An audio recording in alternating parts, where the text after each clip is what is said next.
De la misma manera, también aparece en la prensa del momento, en el periódico El Pueblo o en La Opinión. Margarita aparece allí en una sesión, en un banquete ofrecido a Azorín por los jóvenes escritores con motivo de la publicación de su libro Angelita. Margarita aparece allí junto a Alberti, Ramón Gómez de la Serna, Benjamín Jarnés, Gregorio Marañón, con toda la alta sociedad intelectual y pudiente. E incluso aparecen reseñas que creo que las he puesto antes, aparecen reseñas de libros con motivo de la publicación, ahí lo tenéis, de su libro del que ahora mismo voy a hablar. En 1932, en esta situación que os acabo de decir, aparece el libro. Bueno, estas son fotografías de Margarita cuando vivía en el Palacete, de distintos años, y las reseñas de su libro en ahora El Heraldo y La Libertad, reseñas de su propio libro. Voy a pasar primero a esta foto porque, bueno, en la anterior estaba la primera edición del libro, Pez en la Tierra. Pez en la Tierra fue una sorpresa, y vosotros y nosotros y yo no lo conocía hasta hace unos años. Fue una sorpresa por las imágenes de clara influencia surrealista y su erotismo. En el periódico La Libertad, Antonio Lezama, un crítico, revela una fina espiritualidad y un alto sentido de la poesía que refleja esta autora. Fue tan conocido que hubo incluso quien confundió el nombre y lo llamó Paz en la Tierra, con una crítica que evidentemente no tenía que ver nada con el sentido primigenio del libro. O otros autores. El libro se imprimió en la imprenta. Aquí tenéis la primera edición. El libro se imprimió en la imprenta La Verónica, propiedad de Concha Méndez, como hemos dicho. El prólogo, fijaos, Benjamín Jarnés, en la edición actual aparece, elaboró el prólogo. Y una de las partes del poemario está dedicada a Ortega Gasset y el libro entero a Juan Ramón Jiménez. El libro, además, comienza con unos versos de San Juan de la Cruz. Estábamos en mí muriendo y en ti solo respiraba. Yo me metía en su fuego sabiendo que me abrasaba. Pero San Juan de la Cruz era místico, ella no. No dejaron, Margarita, como ocurre con otros autores, ellos no dejaron testimonio de todas estas intervenciones, de todas estas dedicatorias. Su actitud poco discreta a veces y sus pretensiones hacia la alta sociedad pudieron provocar que en ciertos contextos se la considerara una advenediza y se la fuera apartando de los círculos sociales que había frecuentado. Ella nadó contracorriente, siendo liberal en sus palabras y en sus maneras, una voz única dentro del resto de poemarios escritos por las mujeres del 27. Ese erotismo que impregna todos sus poemas está y es evidente. Estaba mal visto que una mujer expresara públicamente ese deseo, y menos en un libro. Sus poemas rezuman sensualidad, pero también, y es cierto, yo os invito a leer el libro, expresa esa angustia vital en la que vivía, ligada al sufrimiento por la imposibilidad de poseer al ser amado, simbolizado en las aguas oscuras y muertas. De repente vuelve a desaparecer Margarita Ferreras y ya esto que tenéis ahí son una serie de cartas a don Miguel de Unamuno que ella le escribió. Y a través de esas cartas es como sabemos los motivos de desaparición y de su ingreso en distintos sanatorios. El motivo de la brusca desaparición del panorama cultural del momento se muestra en las cartas que Margarita Ferreras envió a don Miguel de Unamuno. No tengo para enfocar, pero se leen perfectamente el contenido, aunque yo lo voy a hacer con brevedad. Se conserva esta correspondencia en la Casa Museo de Unamuno de Salamanca, que custodia más de 600 cartas de otras figuras relevantes, recogidas, que lo habréis visto, recogidas, y creo que aquí vinieron a hablar, recogidas en la exposición Bajo pluma de mujer, correspondencia femenina, promovida por el Instituto Castellano y Leones de la Lengua y la colaboración de la Casa Museo Unamuno. El autor del prólogo, Garcerá, habla de estas cartas. En ellas decía, en distintos momentos, en ellas dice que ha estado enferma, que desea verle con fuerzas a don Miguel. Fue ingresada, se sabe. Narra en otra carta que sigue lamentando el abandono que sufre hundida en el sueño de un pozo de olvido y dando a entender que el motivo de su enfermedad procedía de la negativa del infante Fernando de Baviera a darle una suma considerable de dinero prometido. Unamuno parece ser que la había conocido en el Ateneo de Madrid, pero nunca, y no se sabe, y no aparece la contestación posible que Miguel de Unamuno le dio. Le comunica que fue recluida en un sanatorio, recluida que no hizo caso a médicos y que no sigue una medicación. Cuenta su soledad, el miedo, etc. Pierde su círculo de amistades y reclama ayuda a políticos y reclama ayuda a Unamuno por sus conocimientos. También Manuel Altolaguirre en Valencia topó con ella y, en fin, el silencio y la recuperación viene. Ferrera sufrió hasta nuestros días. Sí tengo que pasar aquí a decir que esta es su acta de nacimiento, un acta de nacimiento donde se apunta que obtuvo, ¿veis eso escrito al margen? Que obtuvo auxilio por enfermedad de la Junta Provincial de Beneficencia de Zamora gracias a una nota marginal en su acta de nacimiento, fechada el 24 de abril del 64. Se deduce que debió volver a su tierra natal, Alcañices. Se desconoce la fecha de su muerte.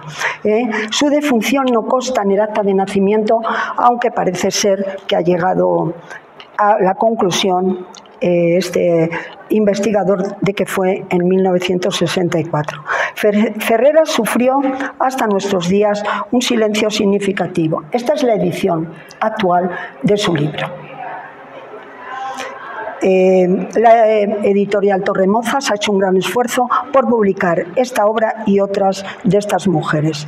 En su recuperación, después de un silencio significativo, pues ni siquiera sus compañeros de generación dan cuenta ni de ella ni del libro. Fran Garcerá ha descubierto cómo pasó los últimos años de su vida y dónde se encuentra enterrada, en la residencia de las Hermanas Hospitalarias de Valencia. Además de Garcelá, y quiero decirlo porque yo he oído charlas y conferencias de ellas, además de Garcerá, la Asociación Nacional El Legado de las Mujeres, para dar visibilidad en enseñanzas secundarias del papel de estas mujeres olvidadas, ha coordinado y han descubierto la tumba en el cementerio. Ahí es en un homenaje que hicieron. Me gustaría terminar leyendo un poema para pasar a la siguiente autora, que viene ahí. Lo podemos leer todos. No moriré mientras tú vivas desesperadamente. Mis raíces se alargan, eres agua y te busco. Me revuelvo como pez en la tierra, no en el agua, cuando tú pasas. Y otro poema dice: y deseo la muerte por amor a la vida. Nutrida de mis lágrimas se abre desfallecida la flor de tu sonrisa. Soy la llama de un cirio. En interno martirio me consumo en mí misma. Pero también hace romances. Por la verde oliva y el verde limón llegaron los ojos negros que te embrujaron de amor. Y hablando de ojos negros, Deli Tejero. La artista independiente nace 1904, muere 1968. Voy a ser quizás un poco subjetiva. Conozco a su sobrina, que es la que ha impartido el legado de esta escritora. He ido a su casa Museo a Toro y en una foto que proyectaré posteriormente estoy con ella y la verdad tuve el privilegio de que me contara cosas que hay detrás de algunos de sus cuadros. Es la artista independiente, moderna y vanguardista que en el contexto de los principios del siglo XX, años 20 y 30, realizó estudios superiores, ¿cómo diré? Profesionalizó su tarea artística y se ganó la vida de esta manera, trabajando y viviendo de su trabajo. Se muestra muy segura de sí misma y consciente de su valía como artista. Es una mujer cosmopolita. Viajó en varias ocasiones para captar las últimas tendencias y técnicas artísticas. Y como integrante de la generación del 27, se movió en los círculos que todas conocemos. Defendió siempre su individualidad como artista y como mujer. Ella decía, yo no soy una mujer que pinta, yo soy una pintora. Esto lo dijo su sobrina María Dolores Vila Tejero. Aunque independiente, tuvo una relación muy estrecha con su familia, sobre todo con su padre. Este hecho le hizo perder oportunidades para unirse al arte nuevo. Porque hubo, por ejemplo, Joaquín Torres García, creador del universalismo constructivo, le pidió unirse a su proyecto. También rechazó colaborar con Maruja Mayo porque coincidieron en la Academia de Bellas Artes de San Fernando o unirse al grupo surrealista en París, aunque se vio influenciada por él. Tuvo, a pesar de esta independencia, grandes amigos. Cristino Mayo, hermano de Maruja Mayo, se llevaba mejor con él que con ella. La residencia de señoritas coincidió con Lorca, Alberti. Era amiga, muy amiga de la familia de Valle Inclán, sobre todo de su hija Mariquiña, la periodista Josefina Carabias, de la que habría que hablar también como integrante del 27 periodista, Remedios Varo, Rosario de Velasco o Marina Romero, a la que prologó su libro Poema A. Coinciden todas en la Escuela de Bellas Artes de San Fernando, que es un lugar de reencuentro. Deli Tejero coincide o busca su propia identidad y se distinguió por su peculiar y moderna indumentaria. Llamaba la atención por su elegancia, por su sofisticación, y así lo atestiguaba la artista Pitti Bartolucci, que fue compañera en la Escuela de Bellas Artes. Deli Tejero fumaba en boquilla larga, se pintaba las uñas de negro y se cubría con una capa negra, lo cual, unido a su pelo negro, le daba un aspecto sumamente misterioso. Su obra, como veremos, es múltiple, variada, cantidad de técnicas narrativas. En lugar de volver o de plantear los orígenes, lo que voy a hacer es ir directamente a su evolución y que me dé suficiente tiempo porque no sé qué hora es. Ella en Toro se siente asfixiada, pero tiene un padre que la protege. Y en el año, aunque aprende el dibujo en Toro, pasó largas temporadas en el campo, en contacto integral con la naturaleza, favoreciendo su temprano interés por el modelado y el dibujo. Esta influencia se percibe en los paisajes, por ejemplo, vistos desde la lejanía, que es una constante en su obra posterior. Ahí tenéis Tagarabuena, una localidad cercana a Toro, donde su padre administraba una finca. Y esos paisajes fondo a vista de pájaro también van a ser una constante en su obra. Por otro lado, los rasgos populares, la inspiración popular, también la obtiene allí en Toro, en Zamora. Hacia 1995 recibe sus primeras clases de dibujo en Toro, en la Fundación González Allende, y publica en el noticiero de Toro ilustraciones retribuidas en prensa. En este año que acabo de nombrar, ella salió de Toro y fue a Madrid como ilustradora de revistas. Es importantísimo lo de ilustradora. Se traslada allí y prepara su ingreso. ¿Para qué? Es decir, participa como ilustradora para pagarse los estudios en la Escuela de Artes y Oficios de la calle de La Palma y su ingreso en la Escuela de Bellas Artes de San Fernando en 1926. Realiza ambos estudios a la vez y al mismo tiempo, para subvencionarlos, pues participa con estas ilustraciones, de las cuales voy a destacar una. No tengo fotografía, pero fue tanta la importancia que empezó a tener como ilustradora al nivel de Rafael de Penagos o de Salvador de Bartolucci. La Venus de Bolchevique es un conjunto de dibujos que ilustraban una novela homónima publicada por entregas en la revista Crónica, y aparecen figuras que muestran un nuevo tipo de mujer moderna, estilizada, y que fue de máxima importancia para ella.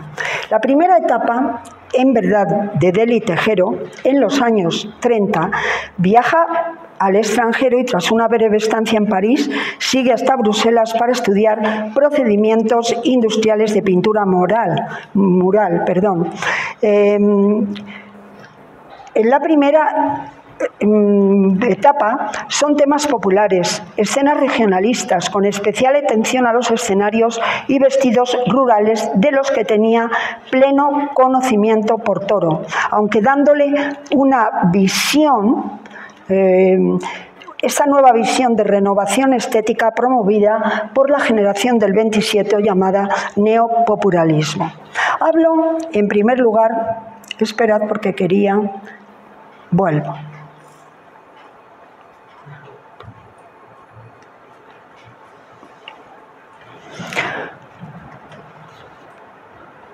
Falso tríptico Castilla. Es un falso tríptico.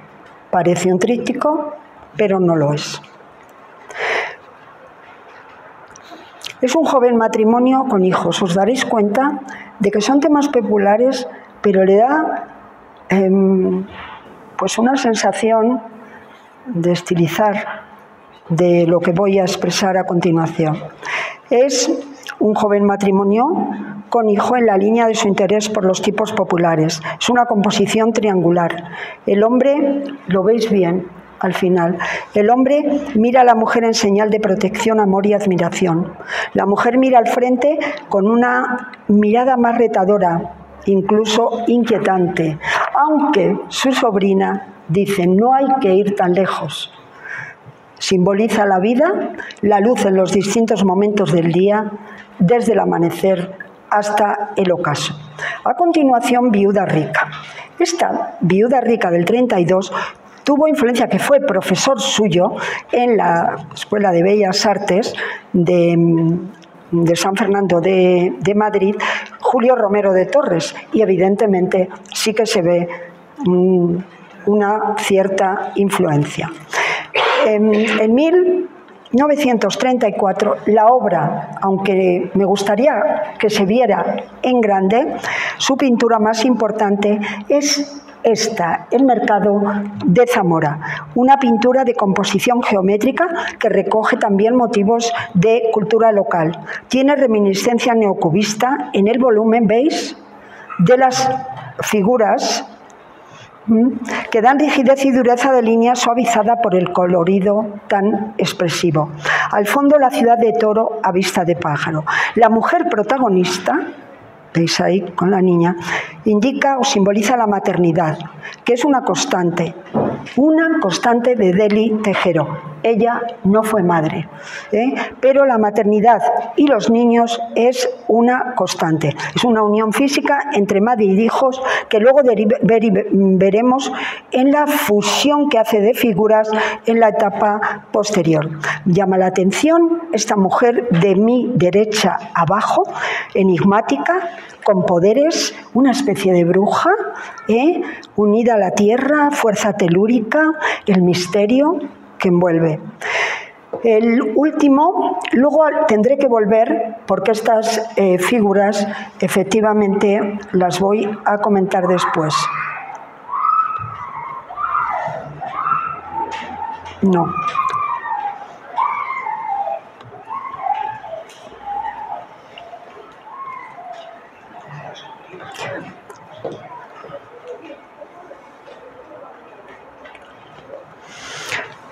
Pronto abandonó este tipo, es que quería enseñar. Esta etapa termina con el mural para el comedor del Hotel del Condestable de Burgos, en la línea de lo anterior. Figuras geométricas, bien diseñadas, maternidad, figuras cada una en unas posturas y en unas actitudes muy diferentes. Me gustaría, porque es una habitación propia, las brujas que he enseñado en la anterior.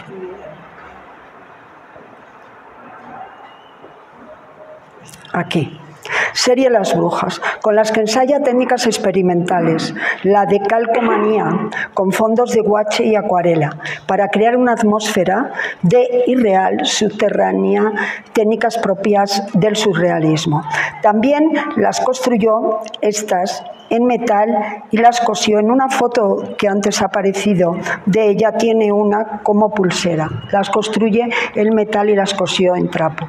Las brujas y duendinas, según ella, son las que le ayudaban, una especie de musas o ayudantes mágicas. Sacan punta, borran los dibujos, ella dice, limpian los pinceles, se relacionan con diferentes ámbitos, letras, ciencias, deporte. Ellas, que aquí se ven, tienen 4 ojos, 2 para ver y 2 para dormir, y un hijo juntas. Esta obra es equiparable a las verbenas de Maruja Mayo, al mundo de Ángeles Santos, en el sentido de que representa la habitación propia, el derecho a su propia identidad femenina, una obra muy personal. Viaje, la segunda etapa, pues se instala. Por ejemplo, viaja a Florencia, donde estudia muralismo, utiliza la técnica de la encáustica, que es utilizar como aglutinante de los pigmentos la cera de abeja. ¿Qué hora es?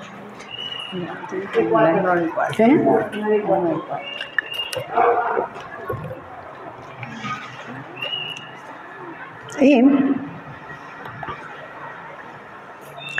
en 1938 viaja a Capri, que es isla de Capri, y un detalle, los peces también hacen el amor, que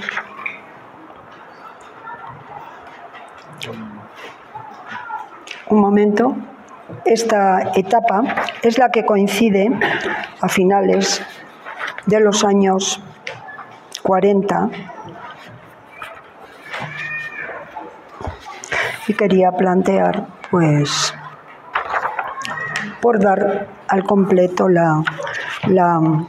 a finales de los años 40, después de residir en París, después de asimilar las técnicas del surrealismo, de conocer a Picasso, de relacionarse con Remedios Varo, con algunos exiliados, hacer en la Sorbona un curso. Ella entra en un curso de teosofismo reivindicando la espiritualidad, por influencia del pintor italiano Walter Bianchi, con el que tuvo una relación sentimental.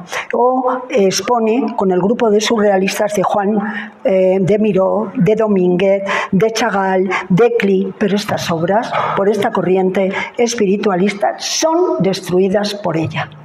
No se conserva ninguna. Y en ese afán por rechazar la corporeidad, ella lo que hace es suprimir, ha aparecido las bañistas de Toro, del Duero, aquí como esta figura desnuda, pues la suprime del cuadro, ¿no?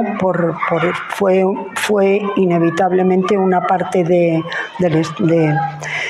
al final, pues estas figuras llegan por influencia del surrealismo, lo que llaman la fusión de figuras. Y esta notable es esta fusión en el presentimiento de la pasión, en la que Virgen y el Niño comparte parcialmente sus rostros, con un valor simbólico. Aquí también tenemos náutilos y familia gitana, donde las caras la familia. Que conste que ella, esto sí, por favor, una vez, cuando era pequeña, por ese espíritu errante que tenía, quiso marcharse detrás de unos gitanos, de una familia que llegaron al pueblo.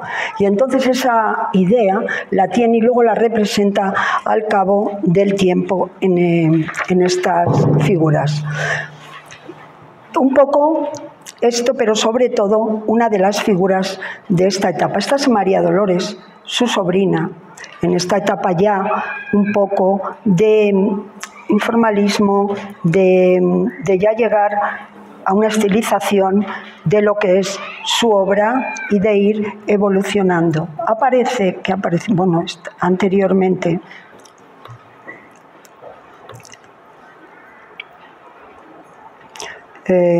Musía, que aparecía aquí.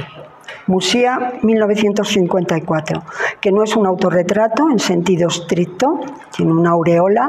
La modelo fue sobrina de una amiga, es la visión de una mujer moderna, símbolo de libertad y emancipación, una actitud decidida y que un poco muestra la evolución de la autora, igual que lo que acabo de enseñar del cuadro de María Dolores, su sobrina. Esta etapa, es la casa museo de Deli Tejero en Toro. Al final, la búsqueda de la esencia, una actitud creativa donde va evolucionando, donde aparecen aquí lo veis, distintas técnicas experimentales como el perlismo, donde introduce en el cuadro procedimientos mixtos, trozos o partículas pulverizadas de mármol, arena, hilos de cobre, pequeñas cuentas, en fin, todo esto. Al final, la pretensión, incluso sus estudiosos lo dicen, implica tener conciencia de la ética y de la estética. Supone aprender continuamente, estar aprendiendo hasta el momento de muerte en busca del espacio y la armonía. Deseo de depuración en la sintetización para ser más pura en lo estético, en lo esencial del tema. La abstracción reduce la obra, va reduciéndola a sus elementos esenciales, por influencia igual que Kandinsky o Paul Klee. Sus últimas obras, las últimas, Tagarabuena, que lo he mostrado, y el mural del Colegio de los Mercedarios. En 1968, un 10 de octubre, muere en Madrid, en un día sin sol, como ella había deseado.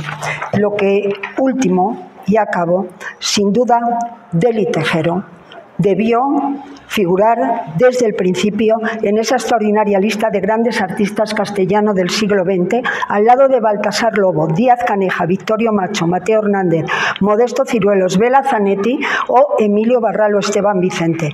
Pero lo cierto es que su figura y su obra ha sufrido un injusto olvido que ya era evidente en su o antes de su muerte. Cuando en 1965 Daniel Vázquez Díaz, el autor de aquellos murales en La Rábida, recibió el Premio Nacional de Pintura que ella esperaba, el exilio interior de la pintora torresana se convirtió en encierro absoluto. Lo dejó escrito en unos cuadernos hasta el final de su vida. Para mí, la pintura es la vida. Trabajaré hasta que me extenúe, hasta que se me adelgacen las fuerzas, tanto que ya no pueda sostenerme ni sostener los pinceles. Os tengo que recordar, último, final, se ha recuperado por parte de la familia su legado, en su mayoría, y se preocupan de difundirlo.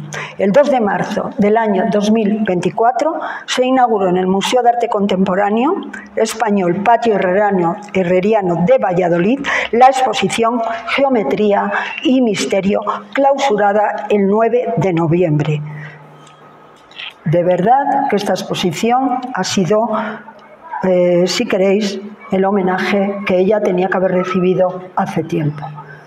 La hora, y aquí una obra y un momento para el recuerdo, con una ilusión grandísima. Esta mujer, que también como Dely Tejero tiene problemas de vista, está al tanto de exposiciones, de reivindicar todo, y sus murales, que no nos ha hablado nada de los murales de Dely Tejero. Habréis oído en la prensa que los famosos murales de la Tabacalera de Sevilla están muy deteriorados.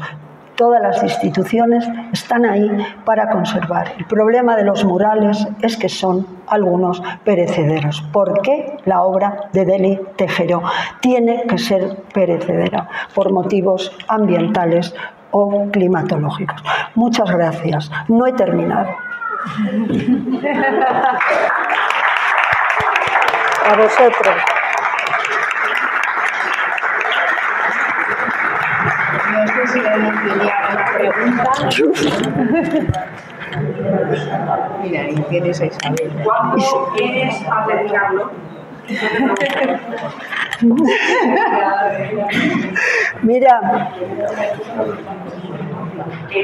dicen por aquí que para el 16 de agosto empiezas a estar libre. no, este año no. Mirad, la tertulia, 18 años. Una pintura que es la casa propia también, lo que puede representar el mundo de las mujeres del 27. Las 4 figuras femeninas se muestran en actitud desafiante a lo que el mundo espera de ellas como mujeres, pero al mismo tiempo transmiten la asfixia, el aburrimiento, cierta tristeza, como si avanzadas a su tiempo, tanto su estética como su pose, pues eso, avanzadas, todavía tienen mucho camino por recorrer. En fin. Pues cuando Carmen quiera, y se anime, pero le apetezca, pues todo. Bueno, Claro, ya hablaremos. Bueno, Os agradezco, de verdad, me he precipitado en la última parte porque no he leído lo que yo tenía escrito, pero calcular una hora para lo que yo quería es sumamente difícil, porque yo leo en casa preparándome a un ritmo y vengo aquí, leo a otro o hago alguna pequeña divagación. Pero os aseguro que lo he preparado con un gran cariño y porque sabía que aquí había gente conocida, querida y yo encantada. Muchas gracias.